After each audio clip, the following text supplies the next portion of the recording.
Okay,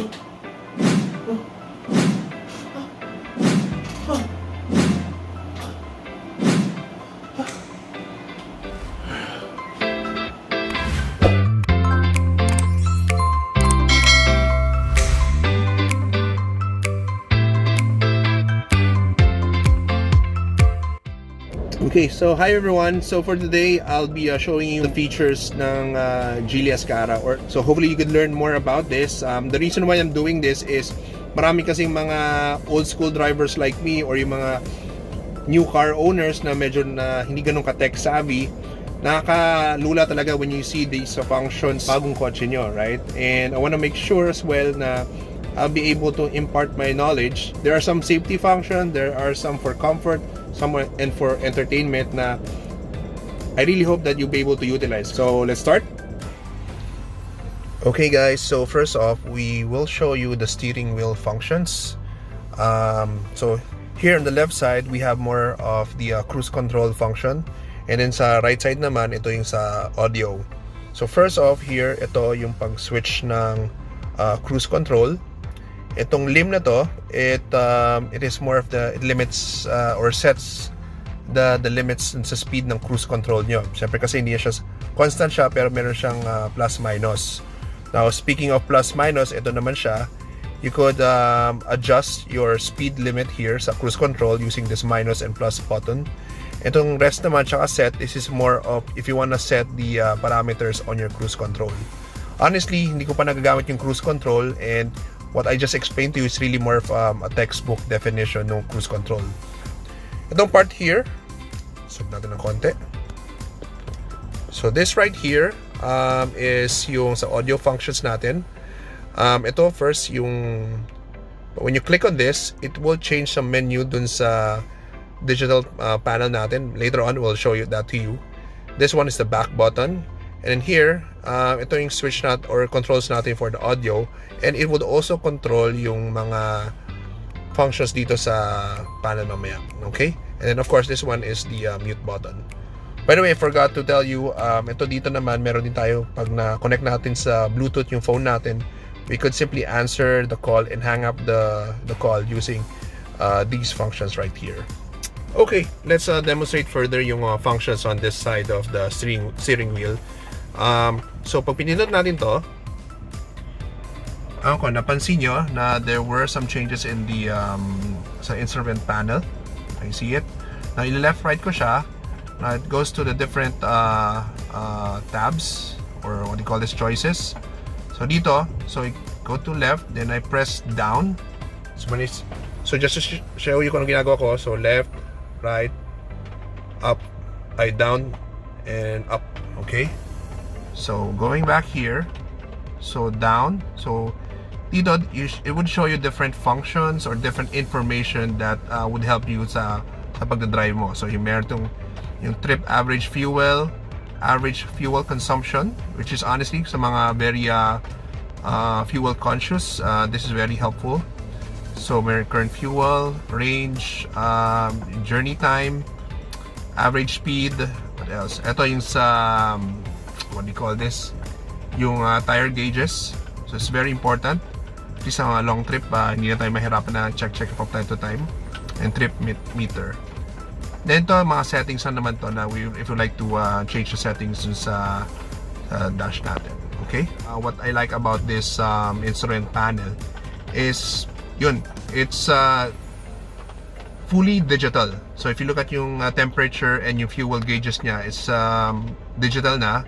And this is one thing I also like, pati sa pag nag-rev ka, mo, that is digital. So ito ang rev ito, ayan, see, ang ganda, sobrang digital.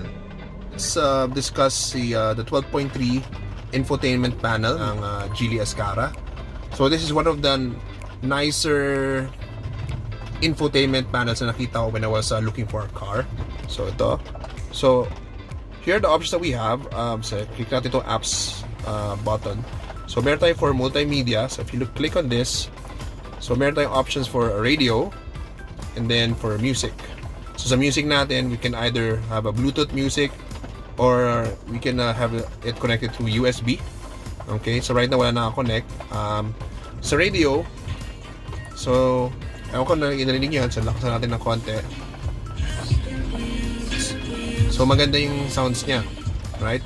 It has an 8 speakers. Going back to the apps, so we got multimedia, so we got the phone option. So once you have connected the phone via Bluetooth, it will be able to download all its contacts, and you can use the phone using just the controls here in the steering wheel. Let's go to video first. So in video naman, this obviously it has there, so you need to insert a USB device. So hindi ko pa siya nagagamit, pero if you have something, probably a tablet or anything that you like to watch inside na may mga files ka for USB, or mga files ka sa loob the USB, then you can watch it here. Same with photos, you need a USB device for that. Then yung easy connection, this is an app that you have to download sa phones nyo. In this way, it's easier because there are some phones na may mga restrictions in terms of sharing their information. Now, if you have an easy connect app sa phone nyo, it will be easier to connect, obviously, those songs or whatever information you have on that phone, and you can play it here. And ito one of the nicer things ng nicer features ng Geely Azkarra is yung 360 panoramic camera. So here, you would see here, there naka 2D view tayo. So this is the car, right? Ito yung view ko sa harap. I switch to 3D view. So makikita mo yung parang 3D version ng kotse. And you could switch to other views here. Ito. So we're gonna go through them. Nakakaaliw talaga siya when I first used this. So how is this possible? Honestly, when I first saw this, akala ko naman to may satellite system ba to na i-project yung itsura ng kotse. Pero it's really more of the cameras. Ginagawa ng camera, yung mga image niya, real time ini-stitch niya or pag tagbi niya, and it produces this environment. So ang galing, di ba? Actually, you could use this while you're moving, pero up to 15 kilometers per hour only. Once na you've reached 15 kilometers, it would automatically turn off. So ito pang iba, turn off. And you could also change the color of your car. So for example, gusto nyo gawin natin puti, ay silver or brown ba to, white or even red. So anyway, let's just stick with blue for now. Okay, let's go to settings now. So sa settings, actually may iba dito hindi ko pa masyado na nakakalikod, but these are pretty much basic. But for me, what I really liked about this one is itong part na to, balance attenuation. Ayan. So here we could switch which speaker we want to have it activated on. For example, ito ngayon, lahat ng speakers naka-activate. Pero if you push it further here, under lang yung speaker sa harap. You move it further back here, under lang yung speaker sa likod. Pwede rin siya specific to one speaker, so it's up to you based on your preference. So this is really a nice feature sa Azkarra. Okay. Next, let's look at the functions dito. Itong mga keys na to. These are really all for your aircon. So push this one, you turn off the aircon. Okay, you push this, it kind of turns off the whole aircon system. Ngayon, ang ganda nito is, again, is also very digital. Ano ba unahin ko dito? Siguro yung temperature muna. You can adjust the temperature here. And nakikita mo siya, ina-adjust siya. Okay. And what's nice about this, if ikaw mismo na gusto mo malamig, pero yung passenger gusto mo mas init, you can turn off the sink, and then siya lang, pwede mo lang adjust yung kanya. So you can or she can make it hotter if she wants. Okay. So sa blower, you just have to press this. Yan. And then yung sa labas din ng, sa flow din ng aircon, you can choose kung break natin. You can choose kung sa gitna lang siya or sa paa or sa banda sa head area, right? Me preferably I just choose this one para pantay kasi honestly sa Azkarra meron siyang rear aircon vent, pero yung rear aircon vent niya doesn't have its own blower. Parang sabi nga sa akin ng ibang users, parang singaw lang siya. So it is better for us just to use this one. Ito lang, yan. Para yung aircon blower, mas malakas yung sa likod. Okay? Okay, now let's go here this side. Let's explain this further. So ito yung mga different controls or switch controls. First off, itong let's look at itong ESC or electronic stability control. So basically what happens here, if this is kasi actually by default this is switched on.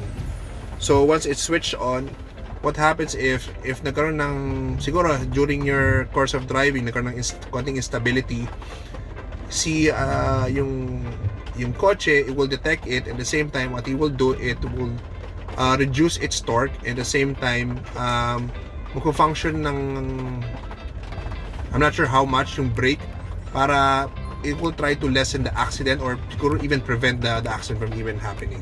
So yan, by default naka-switch siya, switch on. But if I switch this off, itong mangyayari, I'm gonna switch this off. So yan, nakita natin nakalagay switched off completely. So ask you to drive carefully, pero I'm gonna switch it back on. There you go. Next, ito yung hill descent assist. So pag nyari, so as mentioned, hill descent. So pag baba kayo, pag i-switch nyo to, it will just guide you or put a limit on your speed para hindi kayo dire-diretso pag pababa kayo ng hill or anything. So it's really perfect if you are going sa mga mountainside na mga biyahe, even for Baguio. Next, we have this parking assist. So this parking assist, what happens here is, so let me turn off yung ito muna. So what happens here is it will automatically inform you, or it will create sounds kung may mga objects na malapit sa paligid nyo. Right? So here, makikita mo actually kung sa paligid ng kotse, siguro I think if it's within inches or a few centimeters, it will alarm. Tapos yung alarm niya, habang lumalapit yung object, lalong lumalakas. Okay, so it's very important. So sa akin, lagi naka-turn on yan. Pero pag medyo irritation sa inyo yung tunog, you can always just turn this off. Then ito, 360 camera. This is just an easy access button, so that when you want to turn it on, you don't have to go to this infotainment panel to turn it on. You can just simply go here. Okay, then itong dalawang to, this is something na karamihan ng mga kotse meron na ngayon, mga bago, is put here, then turn this, yan, andar na siya. So basically, handbrake lang talaga siya. Right? Ito naman, ito yung auto hold function. So ito, very very helpful to sa pagdating sa traffic. Kasi ang nangyayari dito, so if I turn this on, you don't have to switch to neutral or park when you're in traffic. Kahit naka-drive 1 kayo, okay lang. Kasi once naka-auto hold kayo, it would not move.